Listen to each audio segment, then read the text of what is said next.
Kisah Rasulullah yang satu ini akan agak panjang. Buat kalian yang gak cinta Nabi pasti langsung skip video ini. Selain unta yang menyelamatkan Rasulullah kemarin, ada juga kerjasama antara laba-laba dan merpati yang menyelamatkan Rasulullah. Jika cerita, kaum kafir Quraisy itu udah tahu kalau Nabi Muhammad itu bakal hijrah ke Madinah. Makanya kafir Quraisy ini merencanakan untuk membunuh Nabi Muhammad.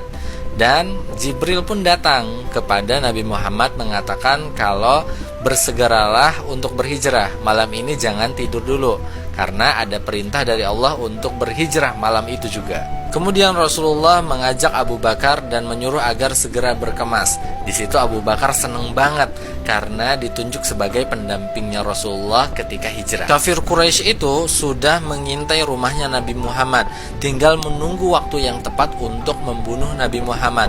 Tapi mereka nggak tahu aja yang tidur dalam selimut itu ternyata Ali bin Abi Thalib. Luar biasa banget ya Ali bin Abi Thalib, dia mempertaruhkan jiwanya demi keselamatan Rasulullah sehingga Rasulullah bisa pergi dengan selamat. Singkat cerita, orang-orang yang mengintai rumah Nabi Muhammad itu tertidur. Nah, pada saat itu Rasulullah pergi untuk berangkat berhijrah. Ketika Nabi Muhammad keluar, Nabi Muhammad membacakan surat Yasin dari awal surat hingga ayat yang ke-9. Tapi sayangnya walaupun Rasulullah perginya mengendap-endap dengan Abu Bakar, ketahuan juga sama orang-orang kafir Quraisy. Kemudian Nabi Muhammad dan Abu Bakar dikejar sama mereka sampai dengan Bukit Tur. Abu Bakar sudah panik, ya Rasulullah, gimana ini, pemuda Quraisy mereka sudah dekat. Kata Rasulullah, kita akan sembunyi. Tapi Abu Bakar bingung, kita sembunyi di mana? Rasulullah bilang di gua itu. Tapi Abu Bakar ragu, ya Rasulullah, gimana kalau mereka itu nyari kita sampai ke dalam? Kata Rasulullah, tenang saja, insya Allah Allah akan menolong kita. Belum Rasulullah masuk, tentunya Abu Bakar masuk duluan untuk memastikan di dalam gua tersebut itu aman. Karena biasanya di dalam gua-gua tersebut ada binatang-binatang buas atau belalang-belalang. Nah, setelah semuanya aman, barulah masuk Rasulullah.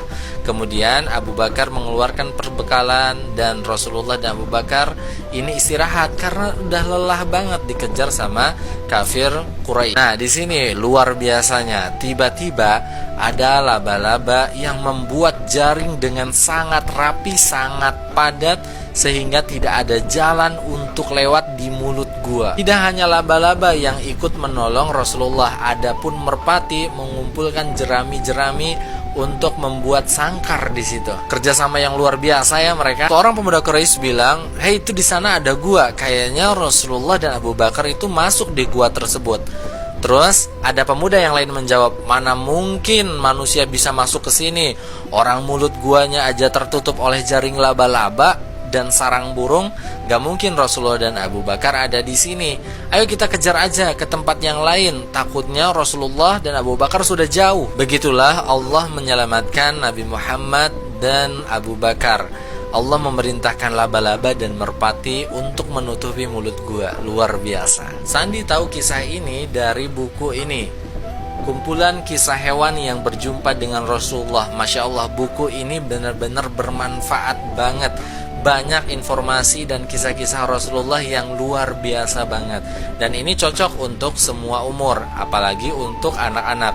Buat teman-teman yang tertarik ingin beli, langsung klik keranjang kuning, check out di situ.